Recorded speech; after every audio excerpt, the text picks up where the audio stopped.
Hello and welcome back to the video on the rest of the debate and to AEW Revolution out of 10. AEW's first pay-per-view of the year, and what a stack show we've got. One hour Iron Man match, and yeah, Moxley v Page, just so many incredible matches, but we're going to get into that in a minute. But on the pre-show, it was Mark Briscoe and the Lucha Brothers who defeated Ori Daivari and the Varsity Blondes.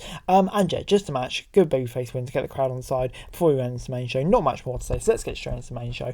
And it was Chris Jericho versus Ricky Starks who started things off. Both men had a flurry of offense before Jericho had the early advantage, before the action spilled to the outside for a brief time. The Wizard unloaded with punches and stomps on Starks in the corner and then dropped him with a backbreaker. Starks fought back with a dropkick and followed up with a spinning DDT for a 2 count. He then jumped at Jericho from the top rope, but the veteran responded with a Death Valley driver for a 2.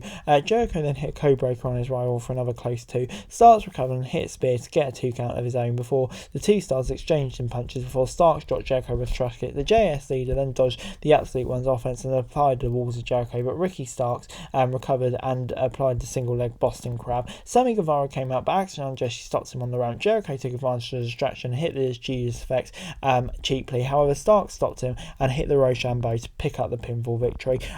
This one gets 7 out of 10 from me. Didn't actually have much stuff I was expecting. I thought actually Andretti would return here and Jericho may get the win, but so happy that didn't happen. And Starks just won cleanly and he can move on. Starks comes out of it elevated. Jericho, of course, he doesn't need it. And it'd be interesting to see where the direction goes down, but that felt like a needed win for Starks. Good start to the show. But anyway, it's then time for Christian Cage versus Jungle Boy in the final burial match. Both men brawled to start things off, and the action spilled to the outside before escaping a tope straight to the cedar and ran through the crowd. Jungle Boy chased him and battled on the cement steps. The youngster got the upper hand in the exchanges. Cage tried to run away from his former protege.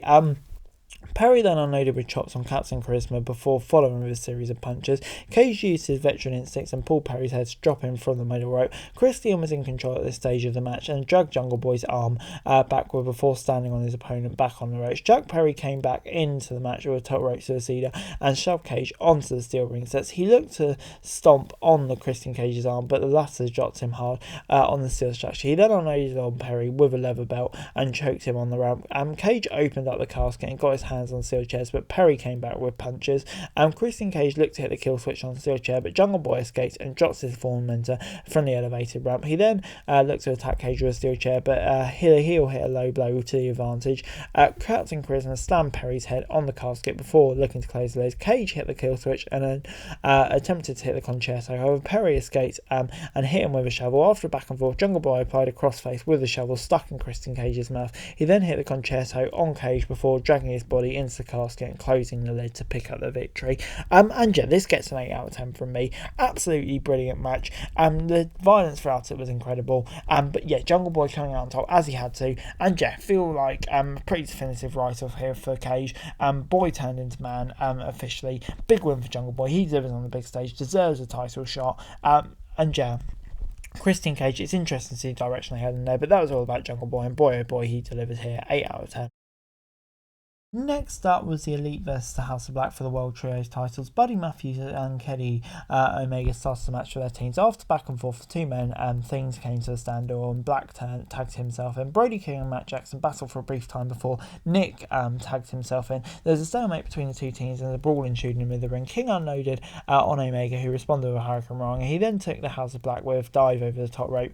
Jackson hit a 450 splash on Brody to get 2 count for his team. The action spilled to the outside as the House of Black took control. Nick Jackson looked to tag in either of his partners, but no one was on their corner. Omega then came in and he hit a crossbody drop on King before Matthews came in to break the count. Omega then looked to hit the springboard moonsault, but Brody got his knees up. The cleaner took down King with a knee strike and got a 2 count for his efforts. However, King flatlined the former world champ with a clothesline. House of Black looked to triple team Omega, but the Young Bucks came to his rescue. After a fast-flowing exchange of moves between the teams, Malachi Black and Kenny Omega were the only men standing in the ring.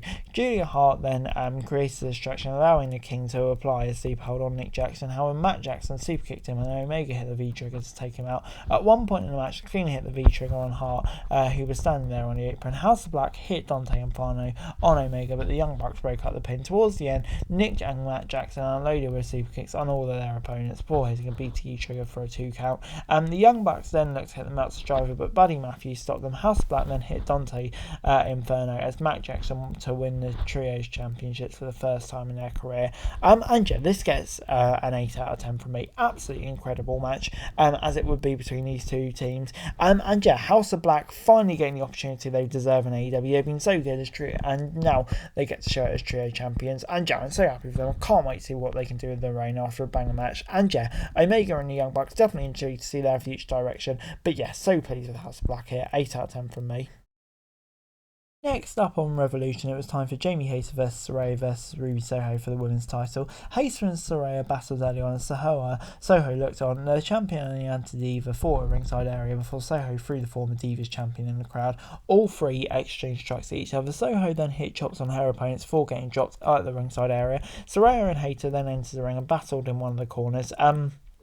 The former was in control after hitting multiple stunts on the champion, and she got a quick 2 count and then followed out with knee strikes.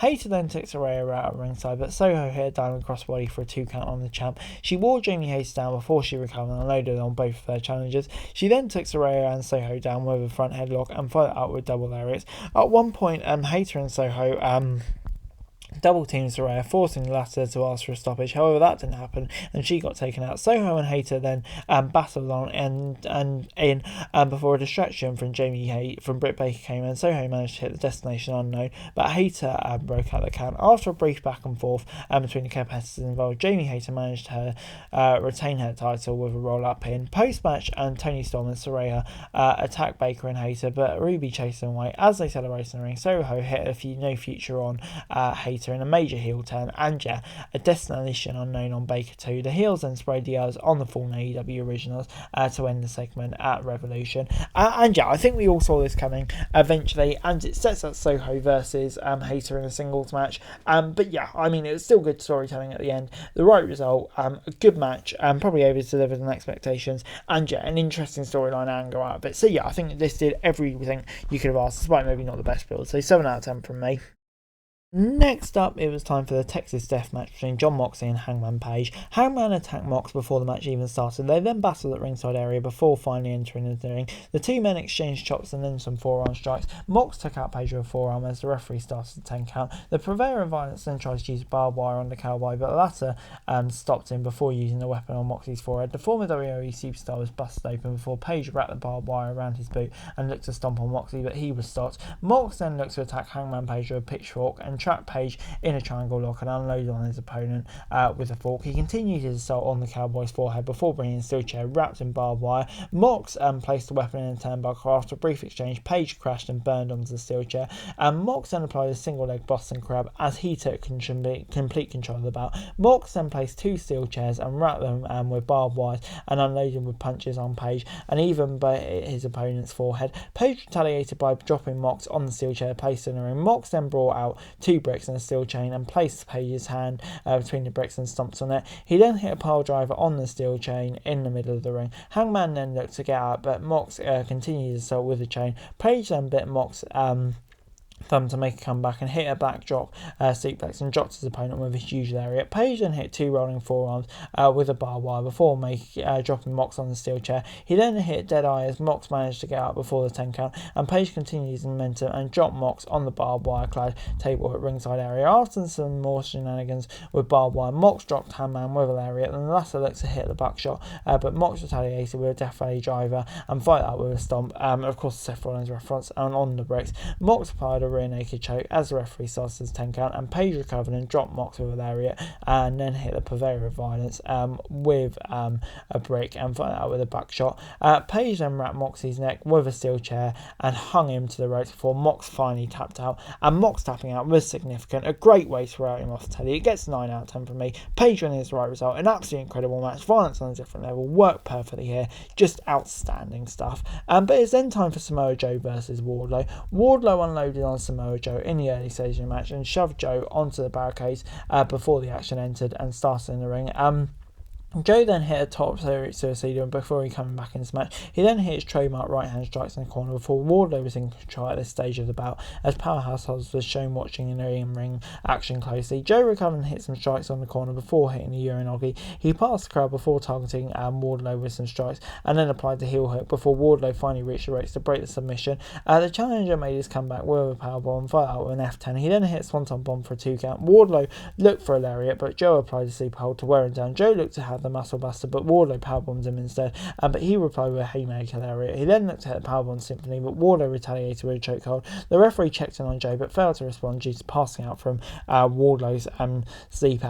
Joe and Wardlow is a new TNT champion. And yeah, maybe he's going to drop it to Powerhouse Hobbs, maybe he's not. Who knows? But yeah, that's going to be intriguing either way. Hopefully he hangs on to it a bit more, but I'd also love to see Hobbs win. But yeah, for this match, then, it was brutal, it was violent, exactly what you thought you'd get from two men of their size, and they really delivered.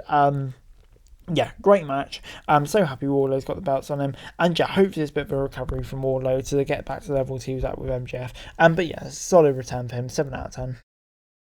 It was then time for the Guns versus the Acclaims versus Jeff Jarrett and Jay Lethal versus Danhausen and Orange Cassidy for the tag titles. Jarrett and Cassidy started the match, and the latter mocked Jarrett before putting his hands in his pocket, but Danhausen was tagged in. Jarrett and Jay retaliated, but Danhausen got 2 count on Lethal. Colton was tagged in, he worked on Danhausen. The Acclaim came in, and since they battled with Jeff Jarrett and Jay Lethal, Sonjay Dutt entered the ring and got taken out with a Sesame Timbers. The heel tag teams mocked the Acclaim, scissoring and unloading on Anthony Bowens. After a mishap between Lethal and Jarrett, Max Caster was tagged in by Bowens. At one point in the match, Danhausen and Satnam Singh squared off in the middle of the ring. However, Singh got taken out by Orange Cassidy, Danhausen and Billy Gunn. The latter then got a hit with a low blow by his own son. The Acclaimed and the Guns then battled it out, with the former champions hitting the Arrival and a mic drop for a 2. Jarrett and Caster were legal men, and the former looked to hit the Acclaimed member with his guitar. However, Max Caster responded and got hold of the guitar. Jay Lethal came in and hit Caster with a golden globe before Jarrett hit a stroke for a 2 count.